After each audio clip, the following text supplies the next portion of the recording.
You're listening to the Diplomats podcast on Asian geopolitics. As always, I'm your host, Ankit Panda, broadcasting from Washington, D.C. And I am your co-host, Katie Putz, coming to you from Washington, D.C. as well. How you doing, Ankit? Good. Enjoying this beautiful turn of fall weather here in Washington, Katie. How are you? Doing pretty good. I'm going to warn listeners. We've got some work going on in the back, so if you hear saws, I'm so sorry. We'll try to hopefully avoid that.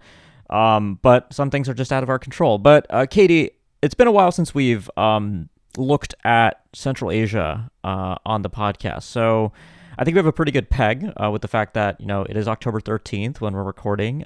The Commonwealth of Independent States, the group of states comprising former Soviet states, including the Central Asian states, has just met for a summit in Kyrgyzstan.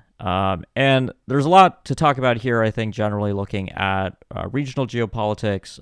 It's Russian President Vladimir Putin's first overseas trip since the International Criminal Court issued an arrest warrant for him. So walk us through a little bit about what's happened at the summit and what our listeners need to know.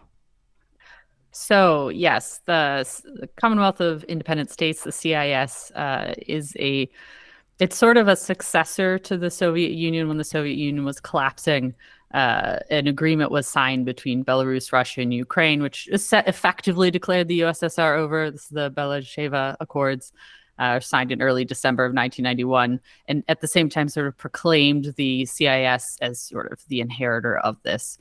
Ultimately, many, but not all of the former Soviet republics joined in some fashion. These included Armenia, Azerbaijan, Belarus, Kazakhstan, Kyrgyzstan, Moldova, Russia, Tajikistan, Turkmenistan, Ukraine, and Uzbekistan all signed the initial agreements. By the time their charter was signed in 1993, it was clear that Lithuania, Latvia, and Estonia were never going to join. And ultimately, Ukraine didn't sign the charter, had a disagreement about who was the actual successor state to the USSR. This is an organization that is essentially based in the ashes of the Soviet Union. And over the ensuing 3 decades, a number of things have happened. For example, Georgia, which had joined in 1993, left in 2009 after the South Ossetia, Abkhazia breakaway regions. Russia supported them. Georgia didn't want to let them go, which is essentially foreshadowing for what happened in Ukraine in 2014 and then 2022. All of this to say is this body is so intricately tied to the former Soviet Union that it's really hard to take it out of that context. What happened at this summit is Armenia didn't come, and neither did Moldova. Moldova is actively in the process of leaving the CIS, effectively over the war in Ukraine. Armenia has its own sort of issues with Russia, mostly vis-a-vis Azerbaijan, which did come to the summit. But I think the fact that it happened in Kyrgyzstan, which was this year's host, next year's chair is Russia, so it's sort of shifting to Russia, and a lot of the focus was on Russia and the Russian language. Putin had some interesting things to say, as he always does.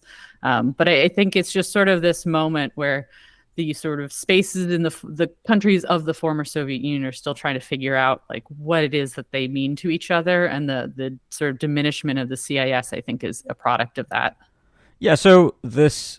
Yeah. I mean, that is kind of the big takeaway I have here is that the CIS is slowly but surely disintegrating in relevance. I mean, tell us a little bit more about what Putin had to say, the relation that these states have to Russia, which I know, there's been a lot of kind of interesting moments in the last 18 months to 2 years, especially in the aftermath of the Ukraine war. So what are your takeaways there with regard to how the CIS views Russia in the current environment, or the other CIS states, rather, view Russia?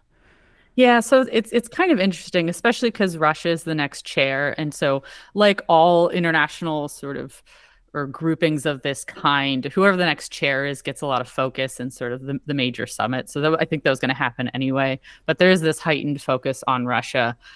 In Putin, and like I said, had some interesting things to say. Probably the one that I've seen reported the most was he essentially said, it's important to work together with like-minded people from other regions of the world, with the countries of the so-called global majority, the global south, whose views are very close to us. I think that was a very clear reaching out to countries that are not necessarily in the quote-unquote Western camp, but maybe aren't necessarily in the CIS. They're not former Soviet states. I think he's trying to position the CIS as something in addition to all of these other things that Russia has going on. And some of the ones that I think that jump to mind are, the Eurasian Economic Union, the CSTO, the SCO. Actually, the SCO Secretary General was a guest at this summit. So there is this sort of, I think, a cynic and a bit of if you have a little conspiratorial mind, you might say this all sort of ropes into this idea that Putin is trying to reconstruct the USSR as best he can. I don't know if I would go that far, but it certainly is trying to continue to place Russia at the center of a network of countries that essentially say, like, we have allies, we have partners, all these countries want to hang out with us. It's also important to note that in 2024, Russia's chairing BRICS as well. And he mentioned sort of bringing these two groupings together. I have no idea what that would actually look like in practice. But on a narrative level, it is, again, Putin and Russia trying to demonstrate its sort of centrality at a time when, if you're coming at it from a Western perspective, Russia is very much on the periphery of sort of proper diplomatic society these days. Right. That's not the view Moscow's trying to push. Well, this is actually a good segue into what I wanted to ask you about next, which is, of course, the Central Asian states value their sovereignty and independence, and they've been pursuing an independent foreign policy by holding a bunch of summits with the U.S., China, the European Union. When I was in Berlin, I actually got held up by Kazakh President Tokayev's motorcade because all the Central Asian leaders were in Germany. And so, maybe to look back a little bit to what's happened in this past year. I know, we're kind of lumping Central Asian countries all together here, Katie, and that's probably unfair to do. But tell us a little bit about, these summits that have happened. What are Central Asia's broader, or what are the priorities that the other Central Asian states are pursuing right now, despite these Russian attempts to kind of keep the region firmly in Moscow's near abroad, so to speak, in terms of its sphere of influence and its orbit? How are the Central Asian states coping by reaching out to other countries? I can tell you've talked to me long enough about Central Asia that you threw that in. All the Central Asian countries do have their own sort of foreign policy bents, but we are going to talk about them as a region for simplicity, but for simplicity's sake and for understandable reasons. They have, when it comes to external relations, they have very similar sets of interests and very similar ways of going about things.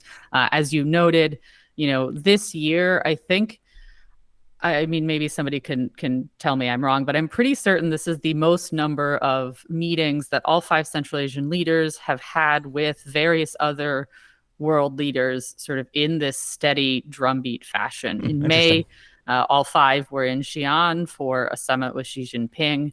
In June, they came back to Cholpanata, which is a very nice city in Kyrgyzstan, to meet with the European Council President Charles Michel.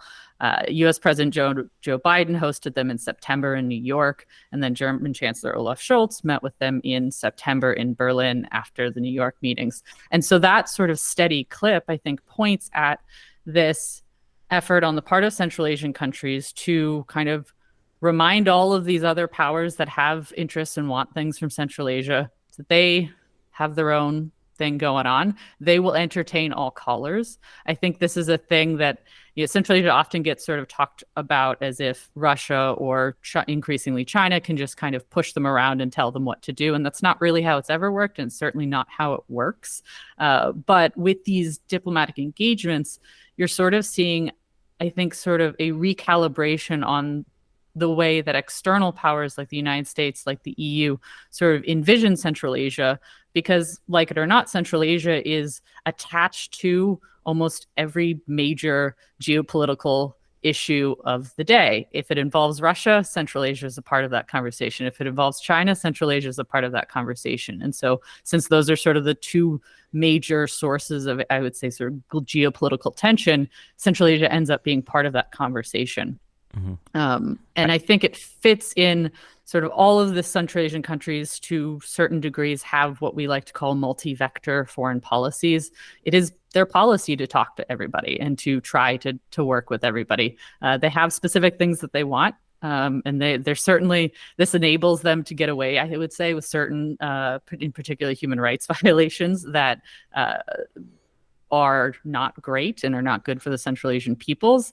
But the calculus between sort of the geopolitical issues, the security issues, the economic issues, and then you add the human rights issues. And when those things all get shaken out, I think the human rights stuff falls to the bottom, and there's sort of a pragmatism that takes over. Yeah. Can I ask you a little bit more specifically about Biden's meeting with the leaders? Because I know in the past you've expressed frustrations, let's say, about how the United States talks about Central Asia, thinks about Central Asia as part of America's broader strategy for Asia. And of course, there's been two major changes. The obvious one, of course, being Russia's war against Ukraine, but also the U.S. withdrawal from Afghanistan. And so I'm wondering how those two events have affected how Washington under the Biden administration is thinking about Central Asia. Do you still see continuity more broadly, or are you starting to see the indicators that the United States is beginning to give some serious thought to engaging Central Asia on its own terms in this new world that we live in with Russia's war against Ukraine in particular? I mean, I think there's broadly continuity still. Towards during the sort of latter half of the Trump administration, there was a new Central Asia strategy. There hasn't been a new one produced yet. And the main features of that strategy were these ideas of territorial integrity and sovereignty and sort of upholding Central Asia's ability to be independent, and an effort on the U.S. part to sort of envision a non-Afghanistan centric Central Asia foreign policy. And then the war in Afghanistan ends in the way that it does. And then you have the war in Ukraine, which I think refocused attention on Central Asia in honestly a way that was maybe good for U.S. foreign policy in Central Asia, because those who deal with Central Asia policy in the State Department, certainly, and around the U.S. government, had another thing to say, like, this is why you should care. Because I think it's a big struggle for pretty much any neglected region in Washington to sort of jockey for position and jockey for time and jockey for money. And I think the war in Ukraine adds to that pitch. When you go into the budget office and going to Congress and saying, like, we need funds to do X, Y, and Z in Central Asia, you have to be able to say, like, this is why Central Asia matters. The war in Ukraine kind of gives that some added emphasis. And so I think there is that attempt in Washington to engage with Central Asia in a longer term fashion that is not necessarily just about what the U.S. can get out of Central Asia, but what the U.S. can give to Central Asia and what the U.S. provides. And that's obviously not as much funds as China, for example. And no American diplomat would tell you that. But there are things that Central Asians want out of the United States. One of the things I remember from when I spoke to the U.S. ambassador in Bishkek this summer, he told me, I can't get enough English language programs. Like, that's all they want, and they want more of it, and there's high demand for that. So these sort of softer things, I think, don't get a lot of attention. They're not very sexy on the geopolitical conversation. But the fact is, across Central Asia, those are the sort of things that are in demand. And that says something about the value of the U.S. in the region. It's not as like high profile as development projects. It's not as high profile as security cooperation, but it says something about where those connections can be made. And I think there is an effort in Washington to follow through with that. But again, Central Asia is extremely far. Central Asia is not always a top priority. And I think when you do have to make those lists of priorities, it doesn't always come in the top 10. Certainly in the last year, there's been a renewed interest, and all of these meetings highlight that. The question is, where is that cooperation going to go next? So there were several interesting features and things to come out of Biden's summit with the Central Asian presidents.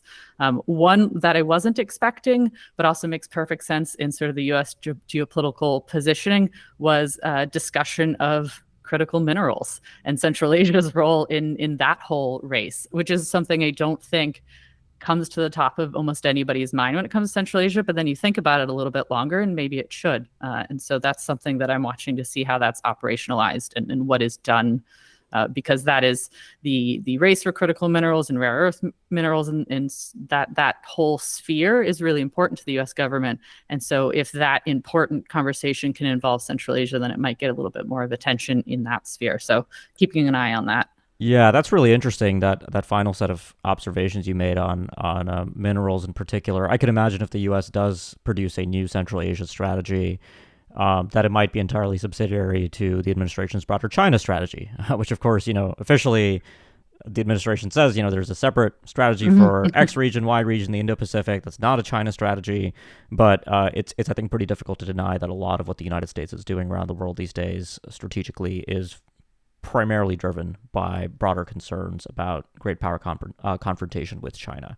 So I'll be interested to see if we continue to see indicators that this is where the winds are going to blow in Washington on Central Asia in particular. Yeah, and I think that lends itself to essentially the Afghanistan criticism of U.S. Central Asia policy, just sort of find and replace China for Afghanistan. And maybe that's how this is always going to be. But I will also be interested to see how that, it is about China, but it's not about China. It depends on how good the U.S. is at convincing the states of Central Asia that this is about them and not about China, but also it is about China. Yeah, well, going by the U.S. record in, let's say, Southeast Asia, I think there's going to be a lot more work to be done there. Yes, I would agree. Yeah. Well, Katie, it's always great to listen to you talk about Central Asia. I always learn a ton. So thanks for sharing your impressions and expertise. Well, thank you for asking me, Ankit. Always a pleasure. Of course. And for listeners, make sure you subscribe to the podcast so you can keep up with future episodes. And if you have been a subscriber for a while, but you haven't yet left us a review, please do that. We really appreciate that feedback, and it helps the show grow quite a bit. And finally, if you have any feedback or suggestions for content you'd like to see covered on the show, do reach out to either myself or Katie, and we're very happy to take that into consideration. Thanks a lot for listening, and we'll be back soon with more.